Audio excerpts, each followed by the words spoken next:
Years ago, my father had become very ill, and my brothers and sisters and I had gathered around, and this was a very stressful time. And while we were there, in order to relieve some of the stress, my brothers and I decided to climb a mountain that was nearby. Now, this mountain was fairly steep, and while we were climbing, we started goofing around. We began rolling rocks down the mountainside, and it was fun and exciting to see the rocks bounce down the hillside. Some would make it almost to the bottom, and others would get stuck behind a tree. We kept climbing higher and higher. When we were approximately 2/3 of the way up the mountain, we came across this big boulder of a rock, and we determined it would be great fun to roll this boulder down the mountain. The three of us pushed on the rock, but we couldn't budge the rock. It was too big. It was a big boulder. Being bright and enthusiastic about watching this boulder roll down the mountain was exciting. So we determined that we needed a lever for assistance.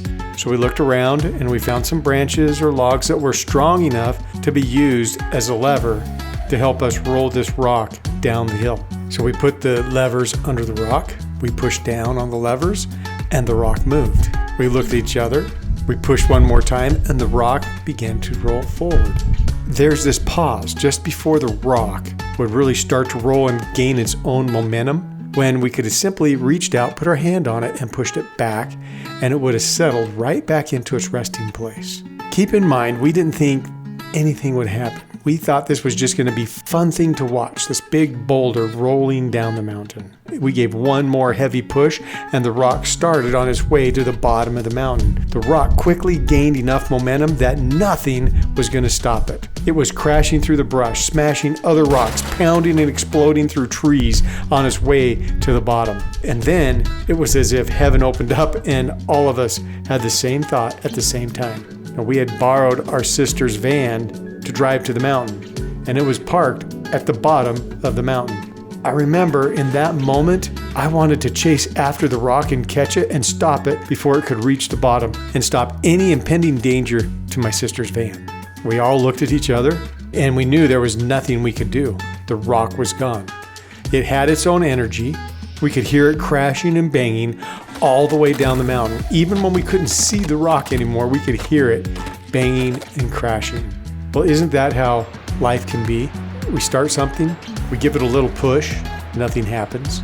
We push a little harder, and then we get a lever, and then in the moment when we move it, we think, we pause, we think, maybe we shouldn't do this, or maybe this isn't the best idea, but we push on the lever one more time, and our life changes in that moment.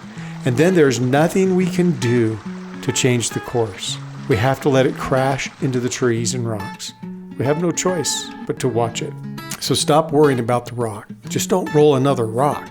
You don't have to keep doing the same thing over and over. You just get the same results. Choose to do something different. Evaluate where you are right now in your life. Decide to change the behaviors that are causing you problems. Don't chase after them.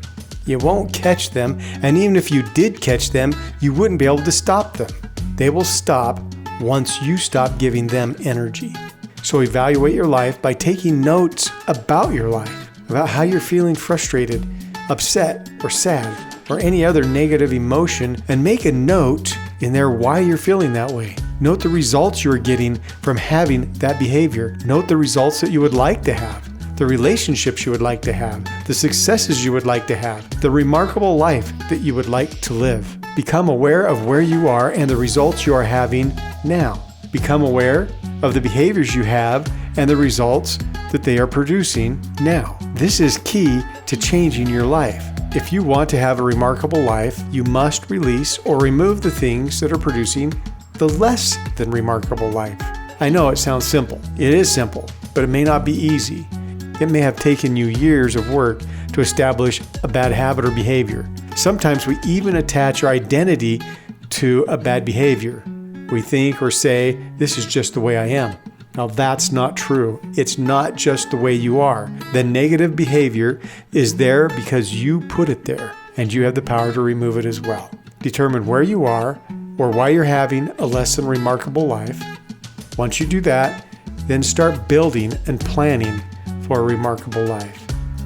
By the way, the rock did miss the van by a good 5 feet.